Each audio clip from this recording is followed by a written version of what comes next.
So we're working out of OpenStax Statistics Chapter 8. We're going to work through the example of doing confidence intervals with pollution in the human body.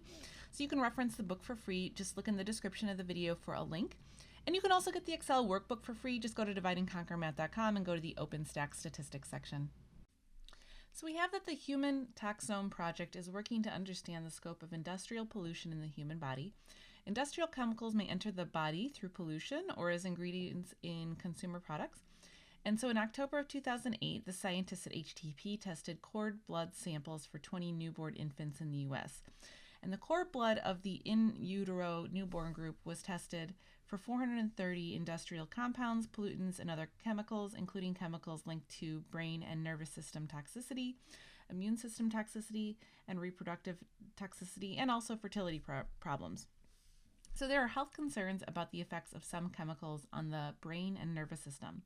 So we have a table that shows how many targeted chemicals were found in each infant's cord blood.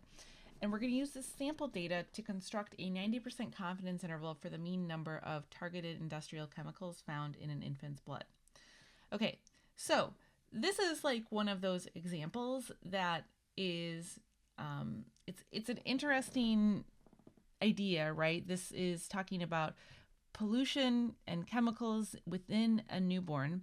And so it's like one of those things where it's like, do you want to be 90% confident or do you want to be like 99% confident? And it's one of those questions where it's like, this seems like, depending on how you're using this information, just from the first glance, it's like maybe this is something that you want to be very confident on if you're making just decisions with this information, right? So it's just something to think about before we even get started.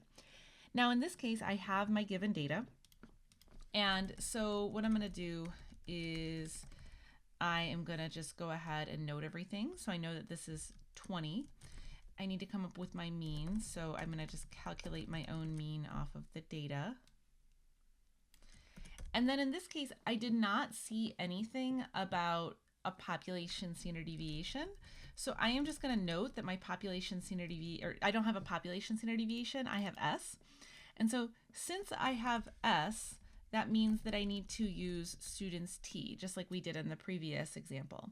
And so if I'm going to use student's T, I need to have my degrees of freedom, which is always going to be my N minus my 1. And now from here, I can find my critical value. So I'm going to use that T dot inverse function. And so then so what do I want to use for my probability? So it's kind of up to you at this point. Like if you are understanding how to get to your probability, you don't necessarily have to call out alpha separately. So in this particular example, I'm not going to. I'm just going to show you a way of how I could compute this. So if I wanted to just say, okay, I know what alpha needs to be, I take 1 minus that 90% confidence interval and I divide it by 2. I know that that's going to be my probability. And then I can just plug in my degrees of freedom. So I'll get this number. Now, if you don't like that, if that was just too much and you want to see all the information, you can, of course, always do what we've done in the previous slide. So I can take my alpha, divided by 2, and then I can come up with my critical value. I'm just showing you, if you're feeling confident with this, it's another way that you can kind of shortcut stuff as you start to understand this better. But I get the exact same critical value in either case. And of course, I need to take the absolute value of my critical value. So I think what I'll do in this case is I'm just going to put the ABS around this whole formula. See how I wrote ABS around that just to force it to be positive, so that now I can go ahead and calculate the rest of my stuff. So I'm going to calculate my error bound now.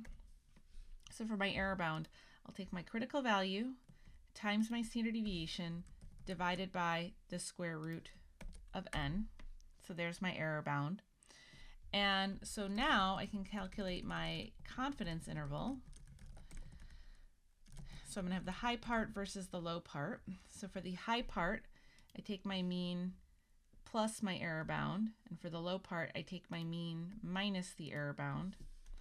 And so the 90% confidence interval is going to be this 117.41 to 137.49. And so this is a case now where our confidence interval, it's pretty wide, right? And So this is like one of those things where just if you're thinking critically about the information that we're talking about, there's probably more testing that we really need to do. So one thing just to note with this is we don't know enough information within this problem to know, is this actually a problem or not, right? So I don't know enough about just like toxicity to know if these are alarming levels, or if these are low, or if these are, nothing to be worried about. And so, you see something like this, you might say, oh, this looks very, very bad. And it could be very, very bad. But this is also just telling you like why you need more information when you're given things like this. And this could seem like a very large interval, right? And so maybe you really want a refined interval so you can be very sure what you're making decisions on. And so it's just something interesting to think about as you work through these types of examples.